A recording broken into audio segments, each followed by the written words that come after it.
Trump का जो व्यवहार, जो जेडी वेंस कह रहे हैं कि ट्रम्प और पुतिन के मिलने से किसी को परेशानी क्या है?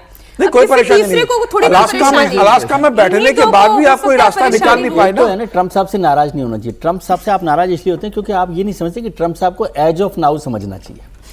आज क्या है, अब आप इसको परसों तक भी वही ले जाते हैं कि ट्रम्प साहब परसों ही वैसा बिहेव करेंगे। अलास्का की मीटिंग के बाद थोड़ा भी कोई अगर पॉजिटिव नजर आता तो लगता ना कि आगे मुलाकात होगी। अंदर का बच्चा भी है। हाँ, तो वो एज ऑफ नाउ बच्चा ही भूल जाते हैं, लड़ते हैं तो सब सामान वामान तोड़ डाला फिर भूल जाते हैं। लेकिन मतलब जब पुतिन की बात हम लोग कर रहे हैं तो पुतिन ने क्या कोई ऐसा जो बातचीत अलास्का में हुई थी उसको तोड़ा? अभी तक तो ऐसा नहीं सुनाई दिया। असली मुश्किल ट्रंप के साथ है।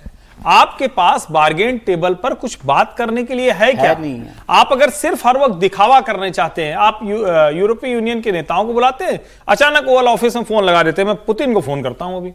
ऐसे कोई डील होती है? मैं नेगोशिएशन करने के लिए एक बिंदु है, वो मैं एक खबर के तौर पर आपके सामने रखती हूं। यूक्रेन के राष्ट्रपति ज़ेलेंस्की की कुर्सी संकट में है। हालात इतने खराब हो गए हैं कि ज़ेलेंस्की का किसी भी वक्त तख्ता पलट हो सकता है। ज़ेलेंस्की सरकार 900 करोड़ रुपए के घोटाले में फंस गई है। ज़ेलेंस्की पर भ्रष्टाचार के आरोप के बाद लोग सड़क पर हैं और ज़ेलेंस्की के खिलाफ प्रदर्शन भी कर रहे हैं, उनके इस्तीफे की मांग कर रहे हैं। आपको बता दें, यूक्रेन में जांचकर्ताओं ने जिस मंत्री पर अरबों रुपए के गबन का आरोप लगाया है वह ज़ेलेंस्की के बिजनेस पार्टनर रह चुके हैं। मंत्री का नाम तिमूर मिंडिच है। बताया जा रहा है कि भ्रष्टाचार का आरोप लगने के बाद उन्हें मंत्री पद से हटा दिया गया है। ज़ेलेंस्की पर भ्रष्टाचार का आरोप ऐसे समय पर लगा है जब यूक्रेन और रूस के बीच युद्ध चरम पर है। ऐसे में अब दावा किया जा रहा है कि इसके पीछे पुतिन का षड्यंत्र है। ज़ेलेंस्की को भ्रष्टाचार के मामले में फंसाकर पुतिन आसानी से युद्ध जीतना चाहते हैं। अब मैं जो जहां लेकर आ रही थी हर्षवर्धन जी आपको, वो ये है कि अब कोई भी कर रहा हो, पुतिन कर रहे हो, ट्रंप कर रहे हो, कौन इसके पीछे क्या है या घोटाला असली है नकली है, मैं उसमें नहीं जा रही हूं। लेकिन अगर ज़ेलेंस्की अपने पद से हटते हैं तो युद्ध रुकने की संभावना बनती है। ऐसा है? नहीं, कैसे युद्ध रुकने की संभावना बनेगी? नहीं, जब आप नाटो कंट्रीज के साथ हैं, जब आप अमेरिका के साथ हैं, और बेसिक जो लड़ाई है वो कोई रशिया और यूक्रेन के बीच में नहीं है। बार बार यही बात, बेसिक लड़ाई है उस क्षेत्र में किसका कब्जा रहेगा, कौन बॉस होगा। जब आप इस लड़ाई में जाते हैं, और ठीक है दोनों तरफ से कह सकते हैं कि एग्रेसर है चाइना, फिर ये भी कह सकते हैं आप चाइना के बगल में नाटो को बिठा देंगे तो भला वो क्यों बर्दाश्त करेगा। तो दोनों के पक्ष बड़े मजबूत हैं। ऐसे में दोनों को थोड़ा कदम पीछे खींचने की जरूरत है। कहीं तो जाकर उनको बातचीत करनी पड़ेगी। और एक बार लग रहा था अलास्का की बातचीत के बाद, फिर जब ओवल ऑफिस से बात की ट्रंप ने, तो लगा कि कुछ बिंदुओं पर बात बन गई। उसका ट्रंप पब्लिकली कहते हैं कि मैं अपना टाइम क्यों वेस्ट करूंगा पुतिन से मिलकर। किसी भी राष्ट्राध्यक्ष से मिलकर टाइम वेस्ट होता है, वो भी जब आप एक मीडिएटर की भूमिका निभा रहे हैं। मुझे लगता है कि ट्रंप में बहुत सी ऐसी, जिसको कहते हैं कि वो फ्लक्चुएशंस हैं, जैसे बिजली आती जाती है, जैसे पुराना ट्यूबलाइट हो जाता है ना, तो जलते जलते जल जाता है फिर बुझ जाता है। तो ट्रंप की भी स्थिति वही पुराने ट्यूबलाइट जैसी हुई है। वो दुनिया को रोशनी देने की स्थिति में नहीं है, अमेरिका को भी रोशनी देने की स्थिति नहीं, इसीलिए कोई मध्यस्थता भी नहीं कर पा रहे। मुझे लगता है कि रूस और यूक्रेन को युद्ध अब ट्रंप के बस की बात नहीं है इसको रोकना।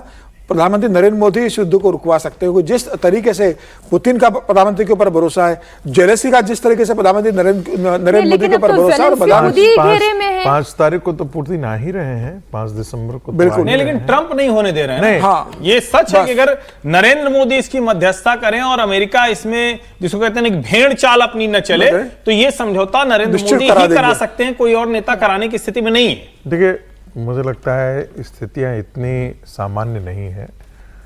जितने हिस्से यूक्रेन का, जिसे हम कहते हैं अपने कब्जे में ले लिया है, जमीन जिसे कब्जे में ले लिया है, और सेनाएं रोज उसकी आगे बढ़ ही रही है, वैसे में जितना ले लिया है वो इलाका है जहां पर रसिया ये क्लेम करता रहा है कि ये हमारे ही लोग हैं वहां पे, और उससे वहां के जो लोकल पॉपुलेशन है, हाँ रशियन, और वो रशियन लोग जो वहां रशियन हैं वो भी चाहते हैं कि वो यूक्रेन का हिस्सा न रह करके वो रसिया का हिस्सा रहे। ऐसी स्थिति में रसिया वहां से अपने पीछे कदम तो नहीं हटा सकती है। और ये मुझे लगता है कि ये जो अखबारों ने रिपोर्टिंग की थी कि पुतिन इस बात पर अड़े हुए हैं कि जो जमीन रशिया ने कब्जा किया है वो जमीन नहीं छोड़ेगा। रह गई बात कि फिर युद्ध हुआ ही क्यों था, और यदि नाटो का मेंबरशिप ही नहीं मिलता है उसको, तो आखिर नाटो ने प्राप्त क्या किया और जेलेंस्की ने क्या प्राप्त किया? तो जेलेंस्की के लिए कुछ बचा नहीं है, सिर्फ खोने के अतिरिक्त है। नाटो की इज्जत जो है वो बची नहीं है, क्योंकि रसिया को वो पीछे मोड़ नहीं सकते हैं। और ये जो करप्शन बम फटा है रागी जी, ये जो करप्शन बम फटा है, अब इसके बारे में तो नहीं कहा जा सकता है कि वाकई में कॉन्कॉक्टेड है या वाकई ऐसा हुआ है, लेकिन यदि इस्तीफा देना पड़ा है तो इसका मतलब है कि कहीं ना कहीं सच्चाई थी, जिसे जेलेंस्की ने भी स्वीकार किया।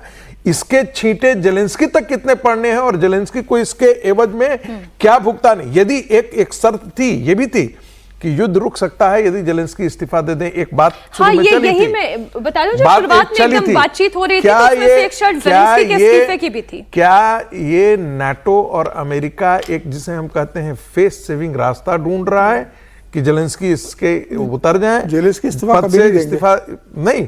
इनकेस यदि ऐसा होता है, भ्रष्टाचार के आरोप में लोग सड़क पर उतरते हैं और जेलेंस्की को इस्तीफा दे देना पड़े, तो ऐसी स्थिति में क्या रसिया इस बात को मान लेगा कि हाँ, युद्ध यहीं पर रुक जाना चाहिए, तत्काल युद्ध विराम कर दे, बाकी जो टेरिटरी का निगोशिएशन हो आगे होता रहेगा? ये जेलेंस्की साहब पर आप बात इतनी लंबी कर रहे हैं, ट्रंप साहब की बात नहीं, कि बाइडेन जब गए थे तो ट्रंप ने कहा था कि अब युद्ध कहीं नहीं होंगे दुनिया में, युद्ध रोक देंगे।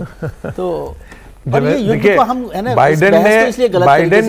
बाइडेन देखिए, शुरू का जो क्रिटिसिज्म है ट्रंप का बाइडेन को लेकर के कि लड़ाई किससे थी, चाइना को कॉर्नर करने की थी, लेकिन चाइना और रसिया को दोनों खड़ा कर दिया, एक साथ ला करके खड़ा किया। तो ये तो ट्रंप की फॉरेन पॉलिसी की सबसे बड़ी फेलियर ये था कि भारत और चाइना को भी पास लिया है, भारत और चाइना और भी पास में आ गए। मतलब ये जो अमेरिका जो बार बार कहते हैं कि भाई ट्रंप ने इतनी बड़ी गलती कर दी भारत पर टैरिफ लगाकर, कि भारत और चीन वापस करीब आने की स्थिति में चले गए, और भारत को और चीन को आपने बहुत करीब ला दिया है। तो ट्रंप तो अगर देखे जाएंगे तो सारे लेवल पर ट्रंप फेल हुए, चाहे घरेलू मामला हो, वो अपने घरेलू मामले पे भी फेल हो गए। इतना लंबा लॉक आपका शटडाउन डला हुआ था आपके ऊपर कि आप तनख्वाह दे नहीं पा रहे थे, अभी जाकर वो 48-40 दिन के बाद वहां पर शटडाउन खत्म हुआ, इतना जो लंबा लगा था वहां पर। लेकिन जो रिपोर्ट बता रही है कि ट्रंप का अपना बिजनेस तो बूम कर रहा है ना।